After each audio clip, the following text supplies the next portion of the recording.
This is William and Lonsdale, a podcast about the legal ecosystem and the fascinating people that make it tick. This week, your host Michael Green speaks with Jim Cosgriff, founder and partner at Cosgriff Lawyers in Echuca, country Victoria. Our original recording with Jim had to be rescheduled due to the recent floods, and we'll hear more about their devastating effects and the incredible resilience of the Echuca community in our conversation today. Jim was first introduced to the law as a boy, sitting in the back of the Shepparton courthouse watching his dad, Magistrate Bryan Cosgriff. Affectionately known as Cosy, Jim's dad was held in high esteem for being a fair and effective magistrate. But from all reports, he also didn't mind bringing some humour to the courtroom when the time was right. There's a lot of famous stories, but one which always sticks in my mind was his early days in the City Court, where a fellow from New Zealand had travelled over and had stolen a newspaper for some reason when he'd had too much to drink. So Dad asked him how much money he had on him, and he said he had $90 on him. So Dad said, I'll give you $30 to get home, I'll snip you $30 for the poor box, and I'll leave you with $30 provided you back this horse, whichever it was, and it ended up winning. So...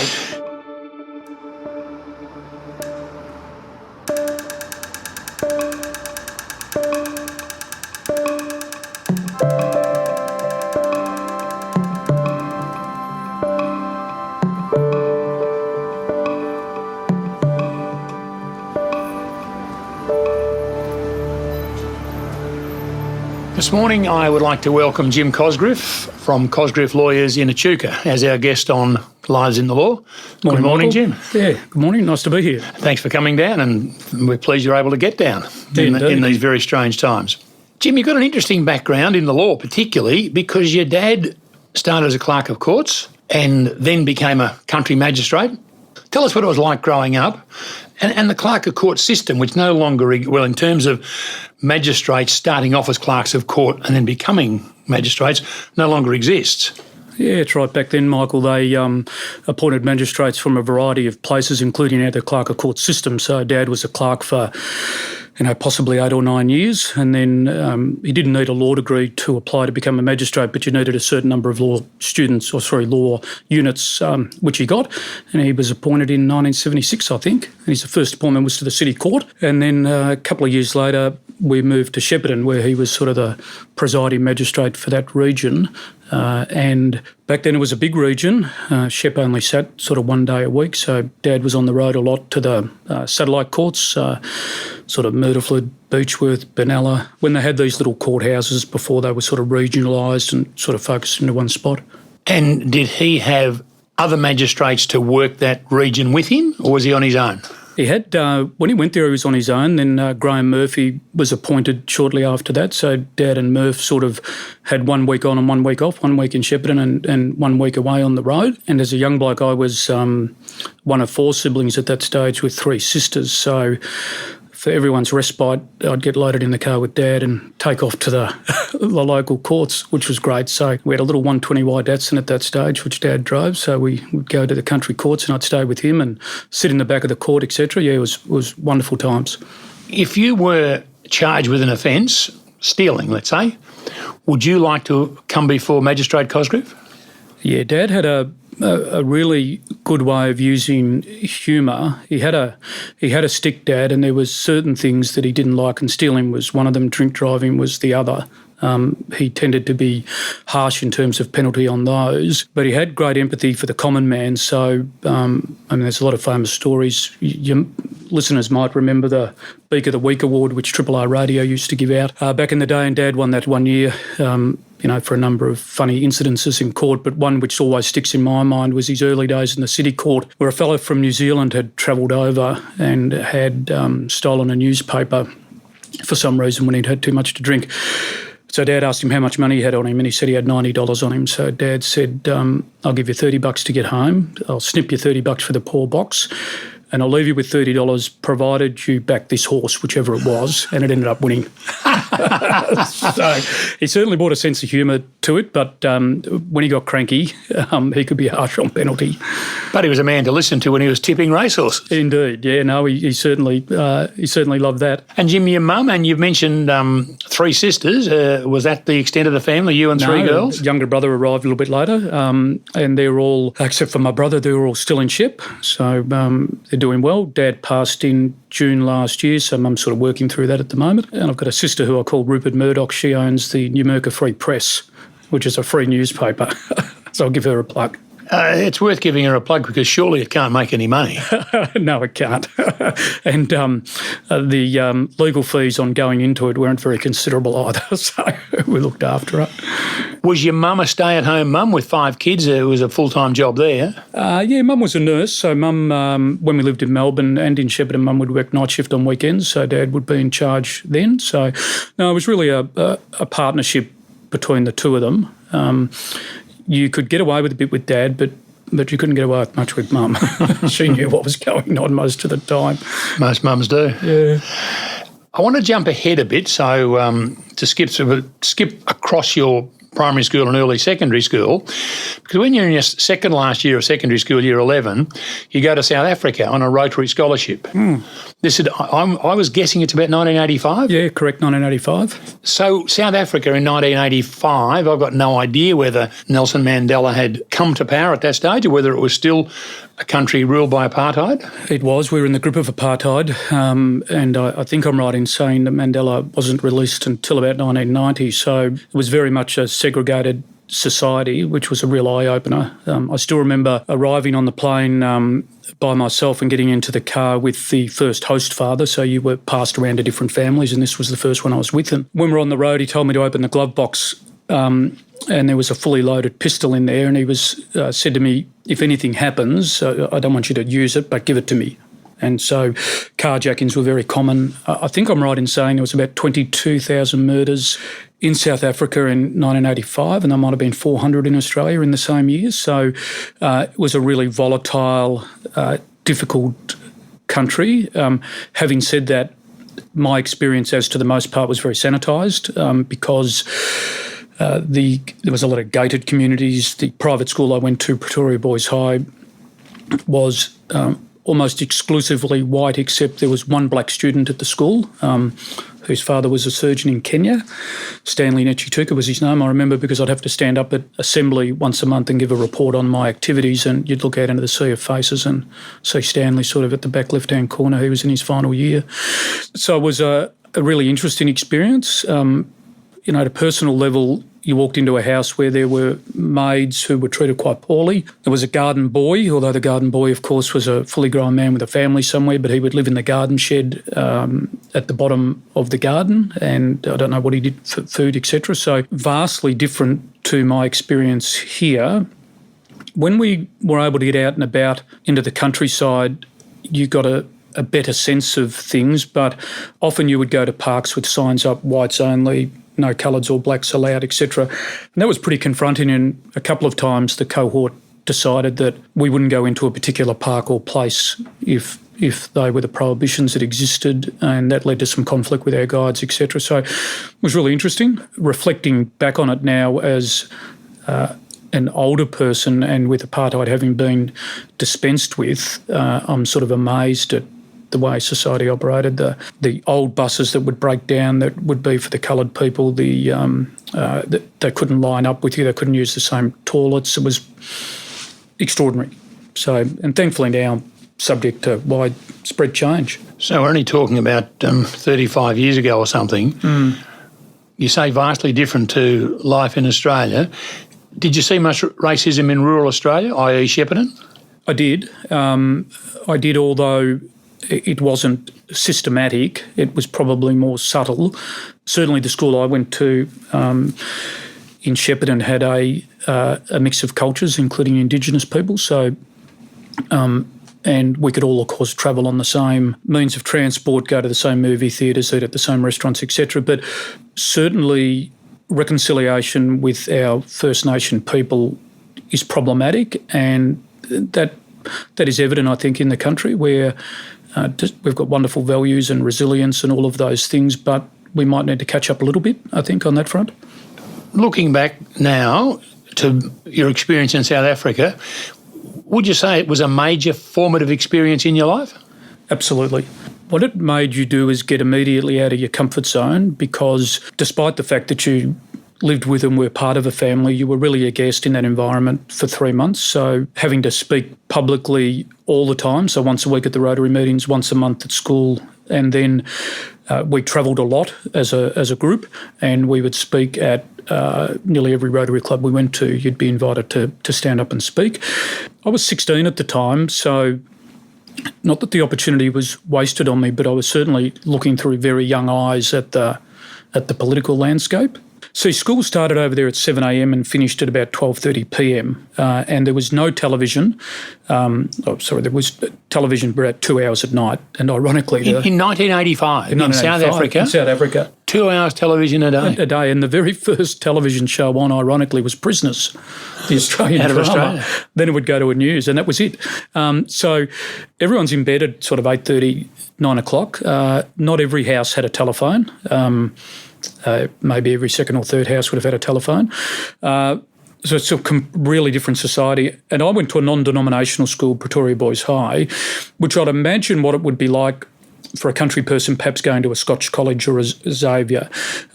Very formal, hats, ties, blazers, so completely different to St Coleman's in Shep, where you didn't have to tuck your shirt in, or a completely different experience all round.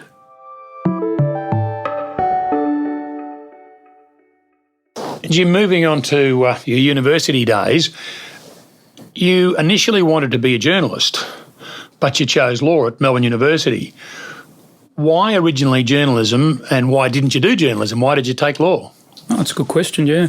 I think having lived those experiences in South Africa and having seen that systematic racism, having drawn some correlations between that and the lived experience in rural Victoria, I felt the challenge was to tell that story to people in a way that could be sort of transmitted broadly, and journalism seemed like the right vehicle. I liked to write.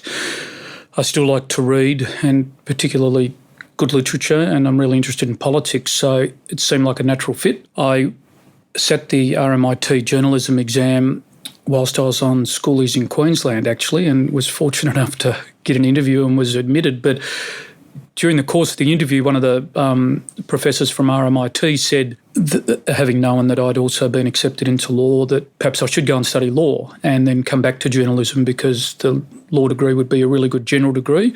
It would teach me how to be logical and how to sort of understand the written word better. So I decided not to do journalism and went to Melbourne Uni to do law. And going to Melbourne to do law, what was the balance of the place between city kids and country kids? Did you have a lot of peers, kids you could relate to, starting law with you? Where did you live when you came to Melbourne? Yeah, I was the only kid from Shepparton in that year studying law, as it turned out. So I turned up to Melbourne Uni wanting to meet the only kid from Melbourne Grammar or the only kid from Xavier. Then I realised there was large groups of people from each of those private schools studying law. That's not to say there wasn't a lot of clever people come out of Shepparton. They just weren't focused towards the law in that year. On my first day, I sat through half a lecture of accounting in the Redmond Barry building, whereas my lecture was in the Richard Berry building. I couldn't tell the difference between the two. Interestingly, though, my good friends in that first year, who were guys I didn't know, were also country kids. A guy from Benalla, Greg Manning, Peter Clark, also from Benalla. And so the country could sort of join together, I guess. But it was a different experience. It was great. I didn't really, I must say, enjoy the start of the law course. I lived out in Burwood with my grandparents, which was a wonderful experience, which I wouldn't give up. And they both passed sort of during my first 2 years whilst I was out there with them. But by that stage, coming towards the end of the second year, I started to understand, I guess, the beauty of the law, if I can call it that. And once you look at your personal evolution as a lawyer, you see the law in its entirety. It can be capricious and swift. It can be benevolent. And you look at those equity decisions that came out during my sort of course, and the Mason High Court, the Baumgartner case about constructive trusts, more recently, Marbo. So there's a wonderful narrative that flows through it. It's not necessarily represented in your everyday practice all the time, but I started to understand the broader nature of it and thought that I could fulfil perhaps making my local community better rather than informing them through journalism, but rather than through practicing law. And so you enjoyed your time at uni and you enjoyed studying law? Absolutely. By the time I finished, I would say that I fell in love with law without wanting to, unnecessarily romanticise it or dramatise it too much, but I really did. I started to understand the nature of it, how it operated, and it operates at so many different levels. There's, all the complicated tax stuff that sits at one end, then there's the drug court, Koori court experience wound in throughout. So and you try and bring that alignment with your values to the way you practice. That's really important. So speaking of practice, you do your articles at a small city firm, yep, Williams, Winter and Higgs. What style of firm was that? I call it a little country firm in the middle of the city. It gave me validation when I started there that I had done the right thing, because I'd interviewed at a number of places and had been offered a couple of positions, one at a bigger firm. But Bruce Curl, who was the then senior partner at Williams Winter, was such an engaging, brilliant man that during the course of the interview, I really couldn't go anywhere else. And I loved it. Had terrific articles experience. I sort of became a partner there within about 4 years. Bruce could see the nub of a legal problem from 100 yards, even if it wasn't a legal problem. Bernie McMahon, terrific technician, Mick Jurgensen and Mick Scully, but they practiced with passion, those guys, and with excellence. So they didn't suffer fools. You couldn't be lazy. You needed to work hard. There's John McCardle, who John's just a brilliant lawyer, a terrific fella. John would give you life experiences as well as legal experience. So I was lucky. I had a really well-rounded articles. Back then you sat in the office of the partner to whom you were stationed at that time, so you could hear them. This was pre-computers, didn't have your own telephone, so really an immersive experience. And in that time you did a lot of crimes comp work? Did. And clergy abuse work? I did, Or were they one and the same thing? Oh, no, mutually exclusive. We did a lot of crimes comp work, and I'd almost forgotten that. It was really interesting. The good thing about it from a legal skills point of view was the advocacy. So you would appear before the Crimes Compensation Tribunal, which was presided over by magistrates with your client, and each hearing might take 20 minutes or half an hour. So that was anything from... And maybe crimes comp is now done at VCAT, I think? Yes, that's right, yeah. And the system's significantly pared back. Back then there was maximum compensation of $20,000 and the cost aspect were reasonably remunerative for lawyers. So it was a good experience. I mean, I acted for the surviving member of the Burwood murders there was 3 people murdered in Burwood in the early 90s, and this young guy had gone away for the weekend for a 21st, so he was immediately under suspicion. And I still remember him. He was a terrific young guy. And what he was a suspect in the crime, but yes, had not committed it. No, indeed. Knew nothing about it and had arrived back the next day to the house. He was interesting because he told me that he would then walk around St Kilda at 3 a.m, sort of wanting someone to confront him to see whether he could have made a difference at the time. So the crimes compensation work was interesting. We had the Broad Arrow Cafe murders, of course, and we acted for a lot of people in Victoria that had lost their parents in that. So broad stretch of work. A lot of bank robberies back then. So you said that you would turn up at the scene of a bank robbery, interview the people, and then do their crimes compensation claims. Correct. So we would turn up shortly afterwards, be put in an office, and I might see 12 or 15 people, so that the punters who were in the bank and the bank staff sign them all up, get the applications in, now that I think about it. And I would have been, I don't know, maybe I was in my articles then or my first year.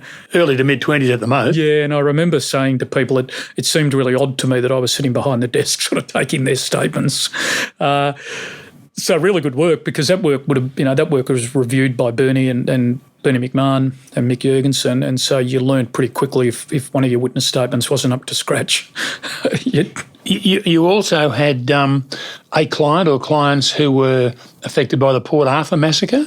Yeah, that's right, yeah. So that's that Broad Arrow Cafe I did. So I acted for a family that had lost their parents, and when to see the 5 siblings in the house over here, and we lodged applications through the Victorian system because this is where they'd suffered the injury. That was really confronting. I think I would have been perhaps still in articles at that stage. I still remember that family. It was just very harrowing for them. As a young lawyer, not hard-bitten with a big hard shell or carapace to protect yourself, how did it affect you? It did. I think at the time you're so earnest. And to give some context, at that stage I was married and had our first child. So working and aspiring to success was pretty important. So you had to apply yourself. It wasn't as if I was footloose and fancy free. So when you were asked to jump into a situation, you simply jumped into it. So whatever that might be. And the firm weren't unfair about that. They were really supportive, but it just meant you had to exercise a lot. You had to try and look after yourself, not informed about the mental health aspects of it, which were more residual, I think, than immediate. But it was difficult. What about the clergy abuse cases? How did they come about? Because I have a recollection that Williams, Winter and Higgs also acted for an order of Catholic brothers. They did subsequently. More recently. Yeah. So back then we had a network through an organisation called Broken Rights, and so we sort of had a number of referrals coming through there for clergy abuse. They are the most difficult, horrendous cases, and I had some personal experience only in this context that when we lived in Melbourne, we lived in Gladstone Park, and we had a priest there called Billy Baker, and Billy had abused a couple of local kids, one of whom I knew quite well, and I didn't find out for many years later that he had been Father Baker's victim. But Dad and Brendan Murphy, the QC, had found this out and went out to Raheen to see Sir Frank Little and to tell them about Billy Baker and what he'd been up to. And they couldn't get past the foyer. Sir Frank Little said it was despicable, to which they agreed, and he said, no, that you would raise this allegation against a man of the cloth, get out of the house. So Dad gave evidence before the Royal Commission, and there's a number of pieces of litigation at the moment around those circumstances. I didn't find that information out till somewhat later, but I think it took its toll. I mean, the real story here is the victims of the abuse, not the advisors, but at a close personal level, I don't think I was quite ready at that age for the emotional effect that those types of cases have on advisors. I've got absolute admiration for lawyers that have remained in that space and have continued that fight, because it's difficult work. Back then, the church took every technical defence available to it, brought strikeout applications. You're acting for worthy plaintiffs but who were not wealthy people. And the church used its economic might to try to crush those people. Absolutely. Yes, and I'm still friends with a couple of those people for whom I acted. One fellow in particular looks me up once a year and we catch up for a coffee. It was really interesting but difficult work.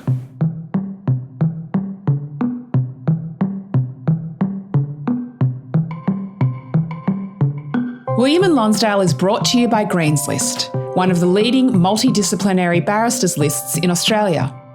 Green's List believe in promoting conversation around the ideas and issues that shape not only our legal system but our wider community. For all of that, and obviously your respect, if not love, for Williams, Winter and Higgs, you decide you've got to go bush. Indeed. Take us through that process. We reached You became a partner of Williams, Winter and Higgs. So, I did. You had a significant role within the firm. Sure. But you had to go bush. I did. We reached a halfway position, Susie, my wife and I, and we moved to Macedon for about 3 years, thinking that Susie was also a country girl, although perhaps enjoyed the city a little more than I did.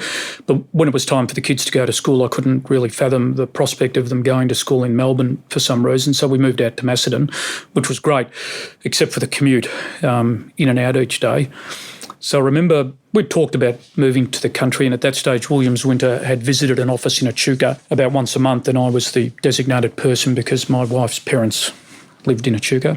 CityLink opened and I was in the car on the very first day thinking this will be great, I'll be in the city in 35 minutes, but it's the same traffic jam that I'd hit. This is coming from Macedon? This is coming from Macedon, Michael, yeah. So I'm sitting in traffic and on the radio I hear that they'll hand CityLink back to the people in 2036. So I did the sums in my head and I would have been 65.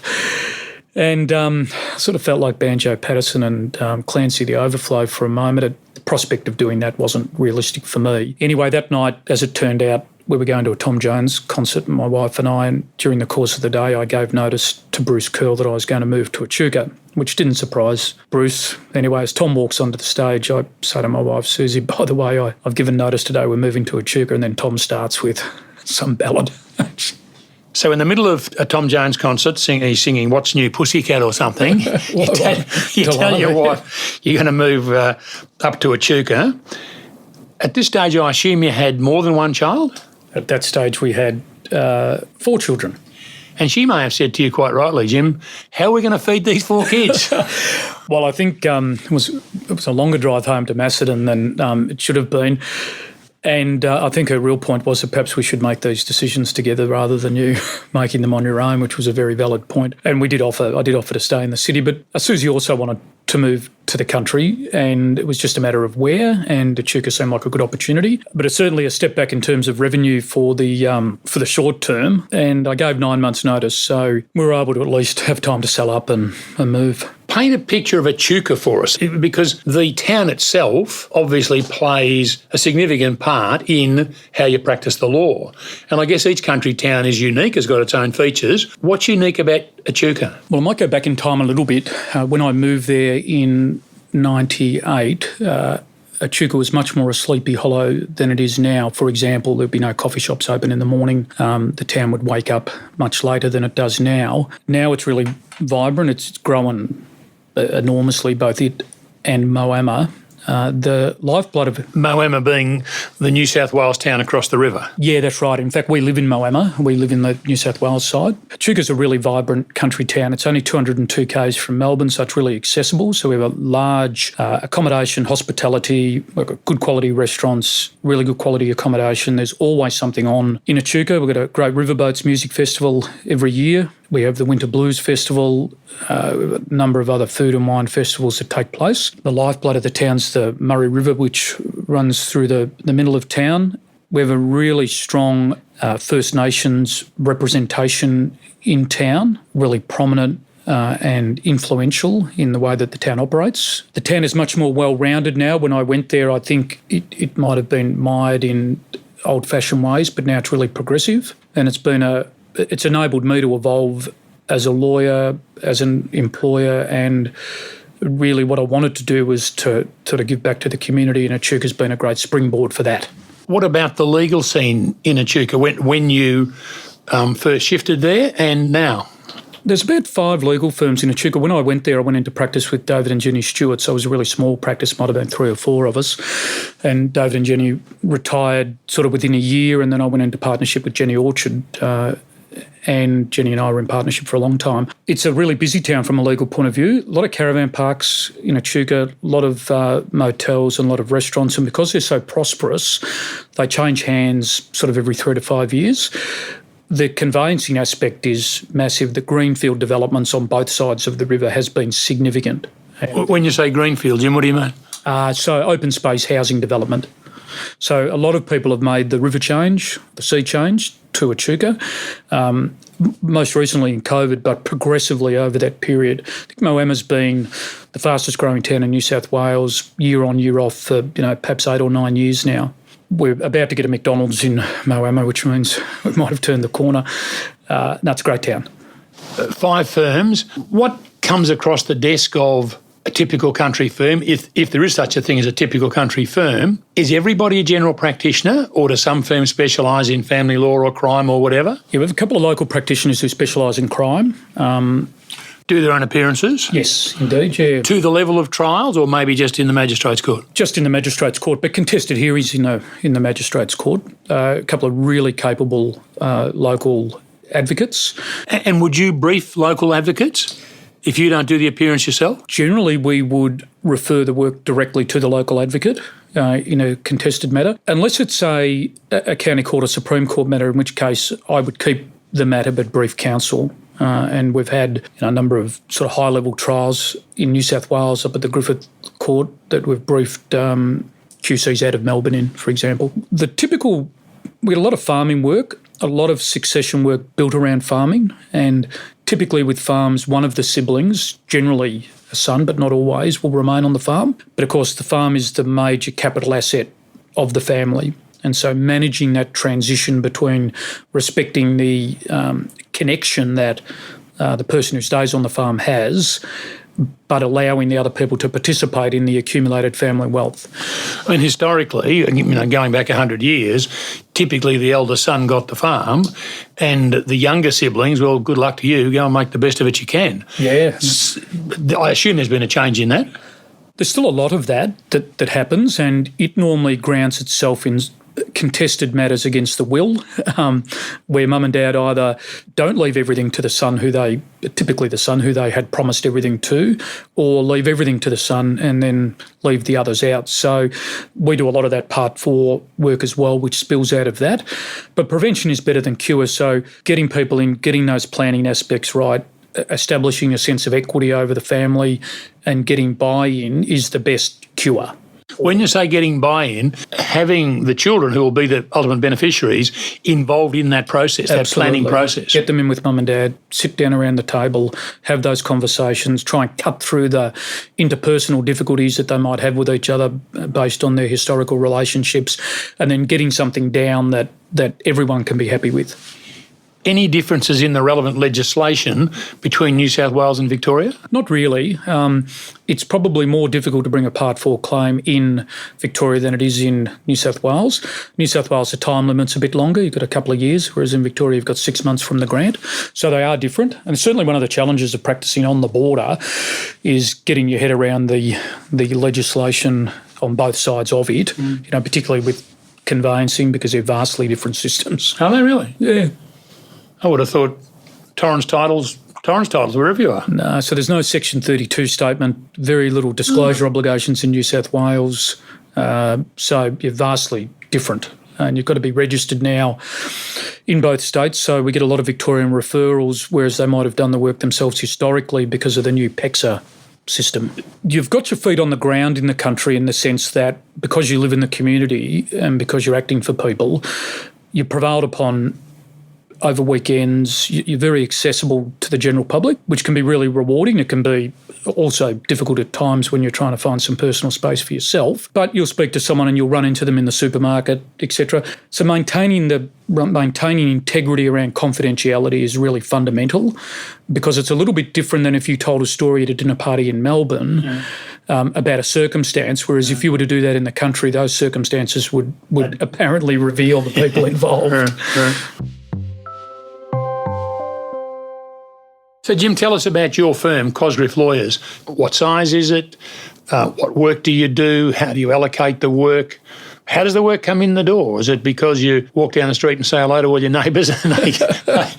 Well, when I first moved to Echuca, I realised that you wouldn't get work if you sat at your desk for long hours, that the work was in the community. So you had to involve yourself. Now, whether as a younger person when I went there, involving yourself in sport, but getting away from your desk and getting down the street and buying something at a local shop, or participating in a sporting event, or being involved with your kids at a coaching level or little aths or those things, that's how you met people. And meeting people was the conduit for getting work. So it had a dual benefit because you enjoyed getting out and about, and I'm a social person, so I enjoyed meeting people. It also enabled me to establish a practice. You've mentioned your wife Susie a few times. I assume there's a burden on her as well to be in the community with you. You're seen as a couple. It's not just Jim's the lawyer, Jim's the guy out there generating the work. It's a whole of family thing almost. It is, yeah, absolutely. So Susie was big on us driving an annual event where we would get people along at a social event, so our clients, but more particularly people that weren't our clients, trying to introduce them to the brand and to the people behind the brand. She's I mean, Susie's, I say, a lot smarter than I am. And that might be... Sounds like your mum and dad. Correct. And that mightn't be difficult. But Susie was dux of her school and a really smart person. So for us to have children young and for her to focus on my career was a real sacrifice. And she's now back. Well, she's now teaching. She came to the teaching late and thoroughly enjoys it, but just really clever, and was able to support me during those early years in Echuca.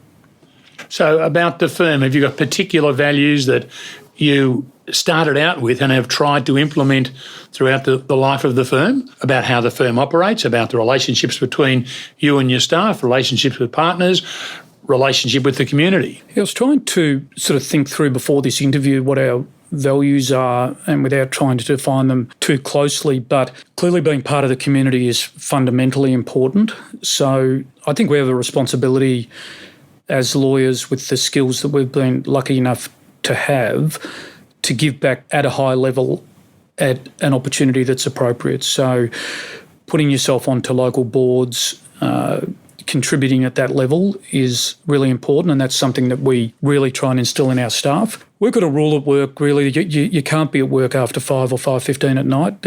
It's just not healthy. So achieving balance in our personal lives as a means to being in the community and further as a means of getting work is important, because you will not get work if you sit at your desk till 7 o'clock at night. You will get work if you're seen in the supermarket, if you're down volunteering, if you're out and about participating in sport or theatre or whatever your interest is. That's where you're going to get the work, and that's where you're going to find balance in life. Really interesting from a productivity point of view, how we've analysed that more acutely in the last 3 to 5 years, and the efficiencies we get from our people when they're able to achieve balance. So we've brought in things like really simple things, a rostered day off. We had work from home before COVID, but actively promoting people working from home and ringing them at 5 o'clock to make sure they've logged off and they're out. And they're no longer tied to their computer. Because I know when I moved to the country, I moved there for the lifestyle, for the lack of commuting, and when we moved there, we bought a boat, which was hilarious because I didn't know who was going to drive the boat or reverse it down the boat ramp. But we managed to do that between us, so we would go skiing after work, with the kids. So all of those opportunities need to come to everyone, not just the people at the top. So it's been informed by my own experiences and been something we've really focused on over the last 10 years. So landing back to the values, it's not only the community, it's the people.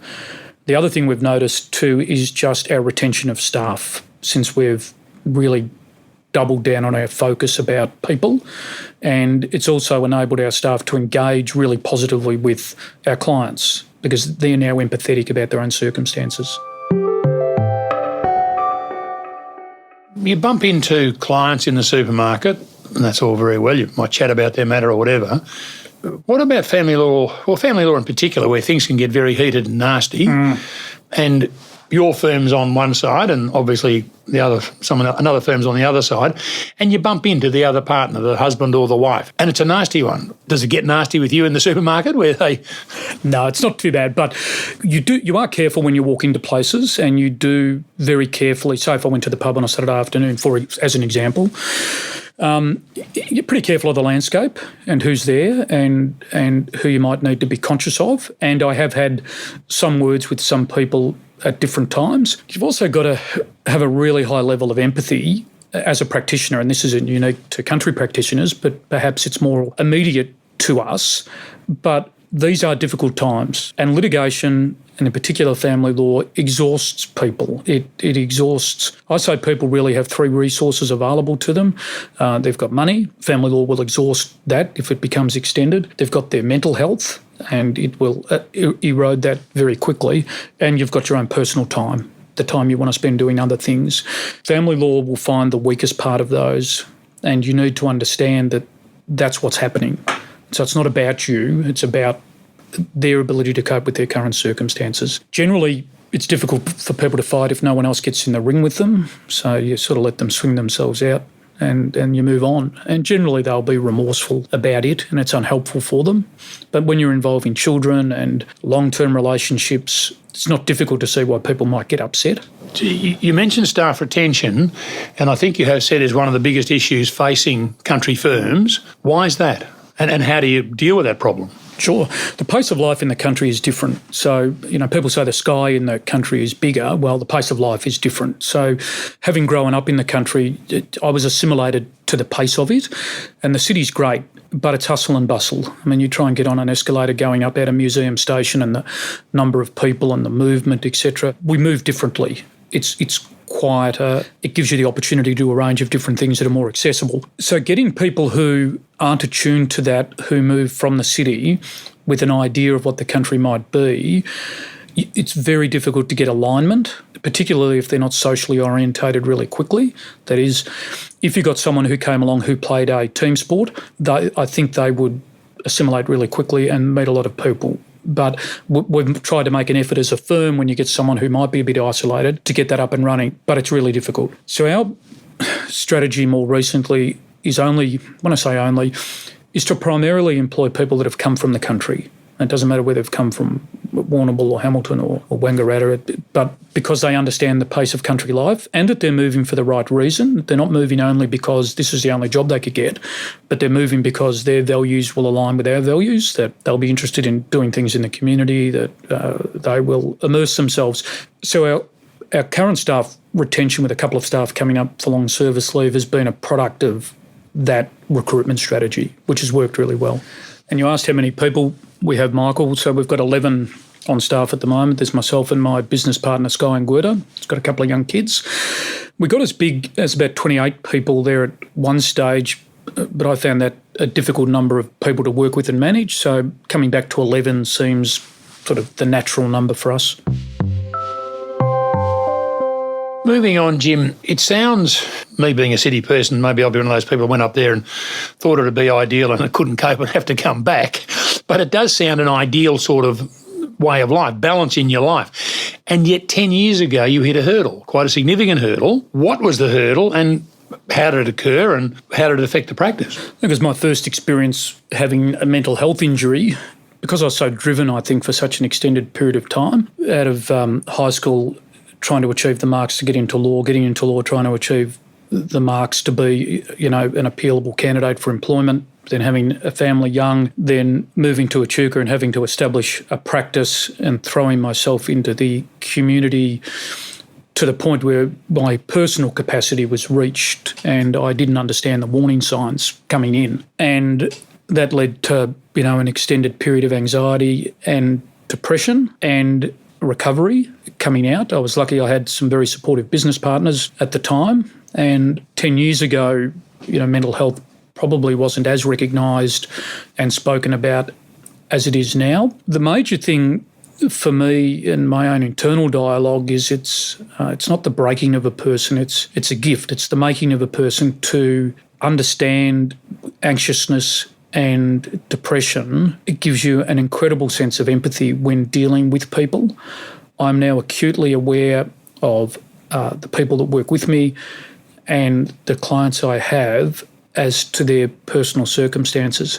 If someone walks in and they've apparently got a broken leg or a sore back, you immediately compensate for that by offering them a chair or asking them about it or whatever it might be. Of course, we're very brave with our mental illnesses and part of the troubles with it is we're pretending that nothing's wrong when in fact there's a problem that can be cognitively treated and can be appropriately managed.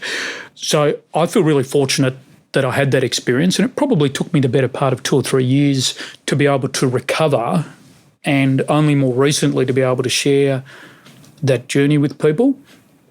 The important thing for me, I think, there's the interpersonal reflection about where your personal capacity sits and how you marry that up with the drive that you have to do things and then being able to pull back when you start to reach your limit.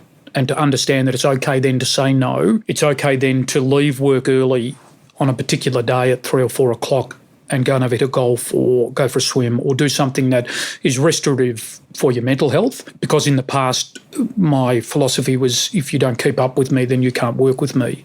And that's really unhealthy for the people you work with, but also for yourself. Then there's the broader conversation. And I'm still not really satisfied that young lawyers coming into the system, that their mental health is prioritised in the way that it should be.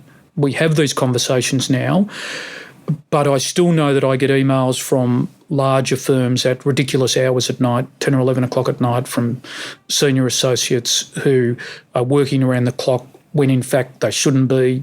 The matters are not time sensitive. So I'm hoping from a sort of a discourse point of view that conversation keeps happening, that we actually build into our system.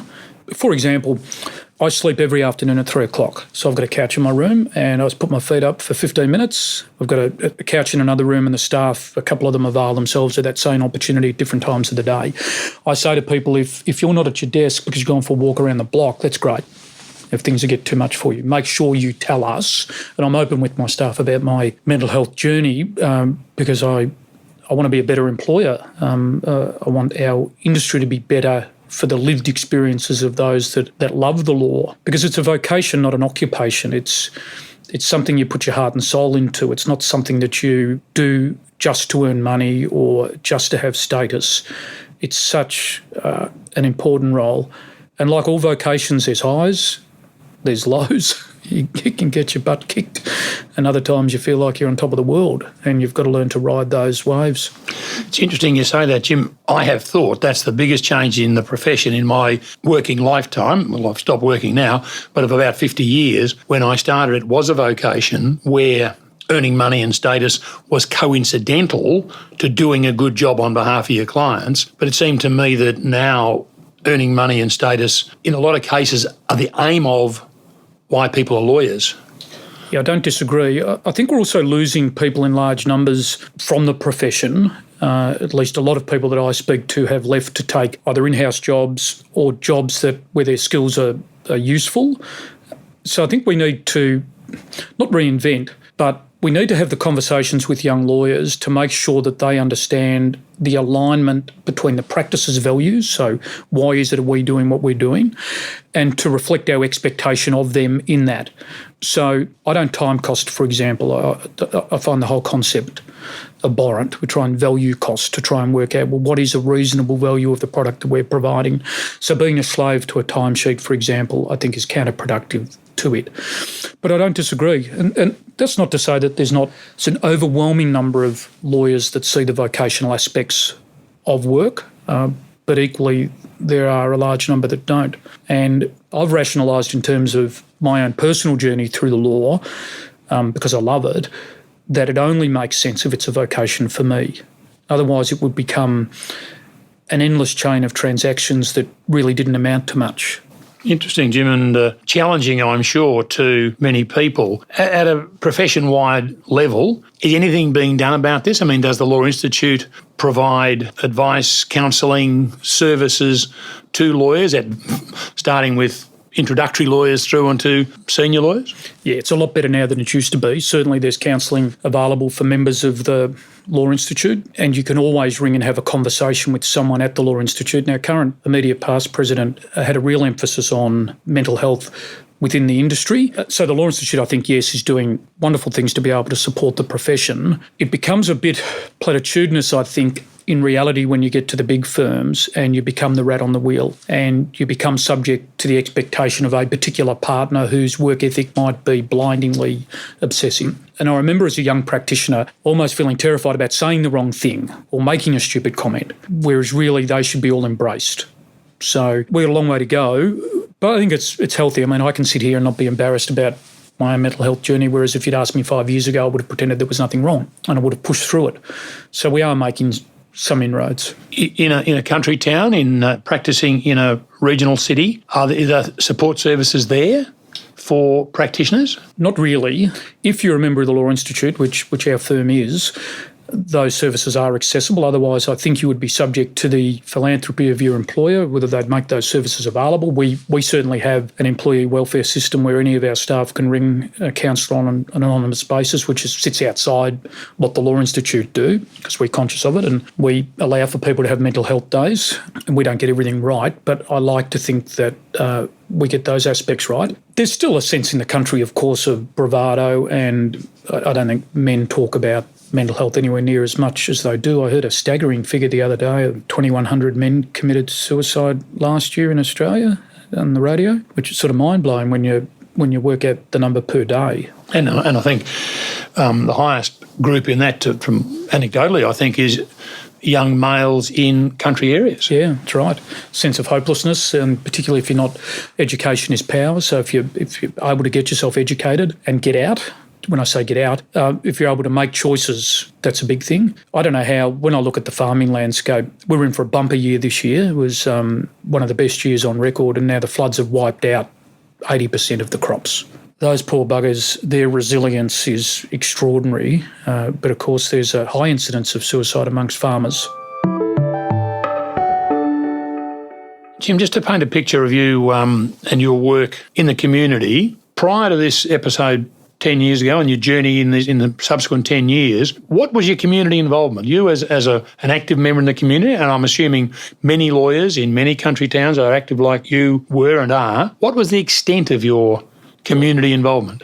Yeah, my experience wouldn't be unique, you're right. There'd be practitioners right across regional areas participating in community events. Not long after I moved to town, I joined the board of the YMCA, and I was president of the YMCA for 4 or 5 years. Then, as great as Echuca is, it had a hospital which was built in the 1890s, and it was interesting in that people who were born in the same baker wing, their kids were born and their grandkids were born in the same baker wing, and it really hadn't been renovated at all. So a local group got together and decided we'd run an advocacy program coming into the state election, I think in 96, if I'm right, which we did. And we had a public rally. The town closed, so all the shops closed. We all turned up at the hospital, and I led that public rally, which was a challenge because there was a lot of people there, and I was pretty nervous, to be honest, about it. And we ended up getting about 66 million in funding, and we've got a brand new hospital, which is great.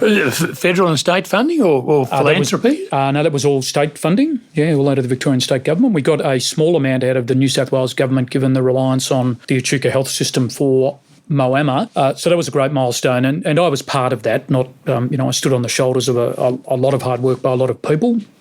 But it was really rewarding. Out of that, 2 things happened. Firstly, the committee for Echuca Moama was formed. So there's a committee for system which runs around Australia. There's a committee for Geelong, there's a committee for Melbourne, there's a committee for Shepparton, a group of interested local people who then formally comprise themselves of a board and then interact with local government and funding, etc. So that committee was formed out of that, and I was the inaugural president of it. I think Frank Costa was the inaugural president of the Committee for Geelong, for example.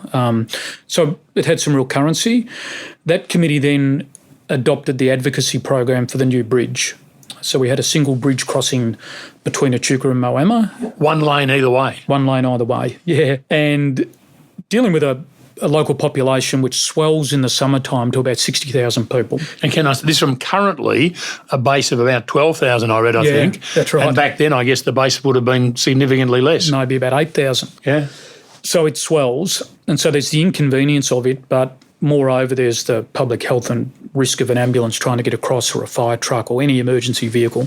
And of course, when we had the COVID crisis hit, our bridge was closed in both directions, firstly by the Victorian government and secondly by the New South Wales government. So we were stuck with this one bridge crossing, and it would literally take you an hour to drive 3 or 4 k's. So you would park on one side and walk rather than suffer that. So we were able to advocate and get money for the new bridge, which was great. So the National Party leader, then Frank Ryan, came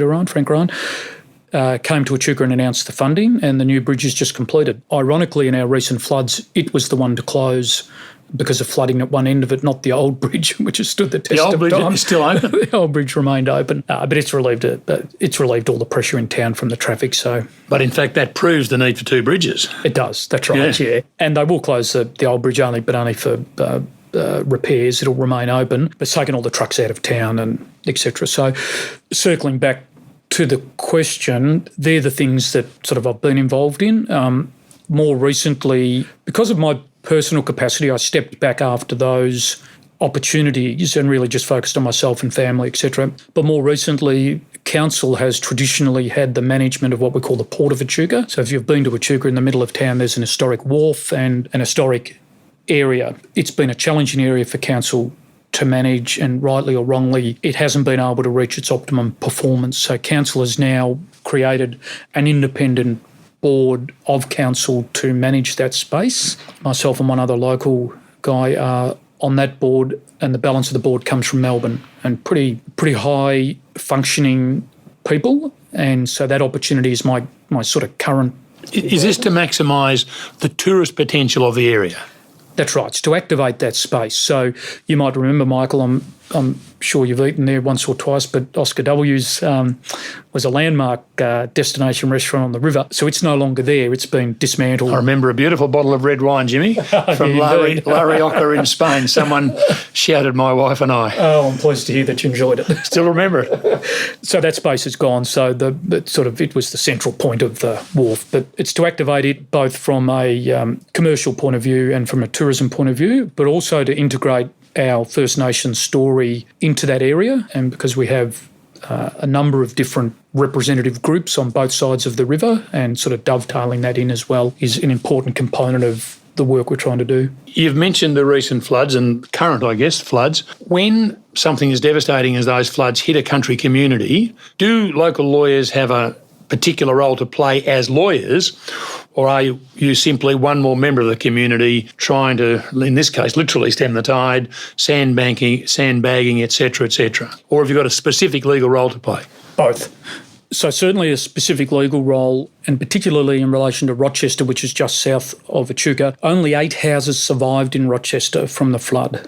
Yeah, so that town has been wiped out. So there's people who would have insurance policies. Some of them would include flood cover, some wouldn't. So offering pro bono services to look at the policy and give them some advice by telephone, and also including a number of people in Echuca. So offering that service and making sure that the right people in the community understand that they can pass the name on and ring. So there's been a real focus on trying to deliver that. Certainly filling sandbags. It's the best and worst of things in the sense that the flood itself is catastrophic, and was for the local farming community and for a large number of houses that were swamped. The beauty of it is, and what I love about the sense of belonging you get from the country, is how everyone just pulled together in an unspoken way. So everybody was filling sandbags. If they weren't filling sandbags, they were advertising that they had a ute and would deliver sandbags, or they were stacking sandbags, or they were helping people evacuate their houses. Such a nice organic way also to recognise the leaders in the community, the younger people who you might have known of, but to see them rise through naturally to positions of order in terms of the way they communicate, in terms of the way that they led. When you would be down filling up sandbags, and the joy goes out of that pretty quickly, I can tell you that. The local restaurants would come down, and there was free food up and down the lines. It was kids playing. There was a childcare centre created out of nothing in the middle of the Oval, and you couldn't drive. I couldn't drive at least down the main street without having to stop. And if there was someone unloading sandbags, just get out and load. You didn't even know who they were. Just help unload sandbags, and that's not unique to me. That was across the whole community. So we did pull together. And those experiences aren't necessarily unique to the country, but we see it because we're living it. I'm sure in Maribyrnong would have had many similar stories about people who didn't know each other pulling together, making sure that the people were unified. So it's a bit of a joint role for the profession.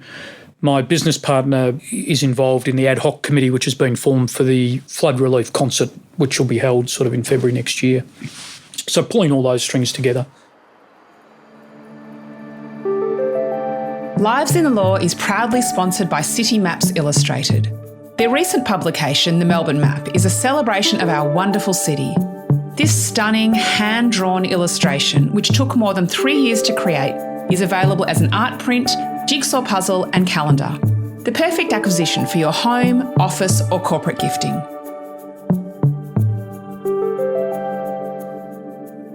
Jim, sitting here in William Street, Melbourne, looking north towards Echuca, apart from the floods, of course, we may have rose-coloured glasses on our eyes thinking about the wonderful community spirit and camaraderie there may be within the profession in a small town. Is that true, or is there as much competitiveness and rivalry as there is among big city commercial firms? Oh, there's a healthy sense of competitiveness amongst the local firms, particularly if you are able to get your hands on a good property developer. So they're well sought after, and that's a competitive aspect of the role. I think, though, there is a camaraderie. We refer work to each other when we're conflicted. and we might prevail upon each other from time to time for some advice. I think I've got the fortunate position of being either the eldest or second eldest practitioner in the town, so whenever a new lawyer comes to town, whether they're with our firm or not, they try and make contact with them just to welcome them to the profession. And that's not from a recruitment point of view, it's just to let them know that there is a camaraderie. There's some terrific local practitioners who have been there for a long time and who understand the law really well. So I think we don't socialise too much together, but we do enjoy each other's company. You mentioned conflict there, Jim. I assume in a small community, the potential for having a conflict of interest is greater than when you worked in a city firm. Oh, yeah. The first thing we do is, and it's normally vetted before it gets to me, but we would run our own check anyway, is to run the conflict. And that's not only the person's name, it's their married name, who their partner might be, and trying to round out that whole experience. So it is interesting, though, from a conveyancing point of view, in the country, we will regularly act for both sides of a conveyancing transaction, not when we're acting for a developer, whereas in the city that I don't think that would happen really very much at all. Now, checking your conflicts and not being conflicted out because you've had too long a conversation with someone for whom you're ultimately conflicted, but you've received information which prevents you from acting for your existing client. And that can be a trick that can be played, particularly on a young practitioner. So, no, you've got to be across all of that. The longer you're there, the more you see the landscape, the more you know the family names, the more you understand the connection. One of the amazing things in the country is you've got to be so careful. Everyone seems to be related to everyone. So you run into someone, I didn't know you were that bloke's cousin. It happens all the time. I got a couple of central characters who I think are related to every person on both sides of the river. Now, Jim, I think this last question I'm going to ask you is what they, in political terms, call a Dorothy Dixer. Looking back over 25 years, have you any regrets about practising in a regional area? No surprise that the answer is no. I love it. I really love it. I mean, the law's everything I dreamed of. I love the vocation. I love the people. I feel like I'm part of the town. I really enjoy going to work. I really enjoy what I do, and Echuca at the moment has been a great place. It's enabled me to know my children really well. You know, if they're getting an award at school, you're there in 5 minutes and you're back at the office. And I think those things would be more difficult to achieve in the city. And I say to people, if they come to work for us, I'll give you 2 hours back a day, which I think is the average commute if you're coming in and out of the city, to do with what you want. So no, it's been everything. I love Melbourne, but I love the country, and I couldn't think of anything better. Jim, thanks for coming all the way from Echuca down to Melbourne this morning to tell us about your life in the law as a country practitioner. Good on you, Michael. Thank you. It's been a pleasure.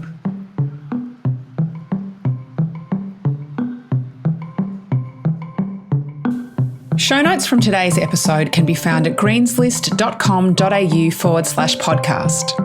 There you'll find links to things we've talked about in this episode, a transcript of the show, and some wonderful photos of our guests. If you're enjoying Lives in the Law, please tell your networks, subscribe, rate and review the show. Your host is former lawyer and Greens List clerk Michael Green. Our show is produced and edited by me, Catherine Green, mixed and mastered by Windmill Audio, and recorded by Alex McFarlane, who also wrote and performed all the music for the series. We're coming to you from the iconic Owen Dixon Chambers on the corner of William and Lonsdale Streets in our beautiful city of Melbourne. We acknowledge the Wurundjeri people of the Kulin Nation as the traditional custodians of this land and pay our respect to their elders past and present. There is no doubt that conversations about justice have been taking place on this land for thousands of years, and we are privileged to continue that discussion here today.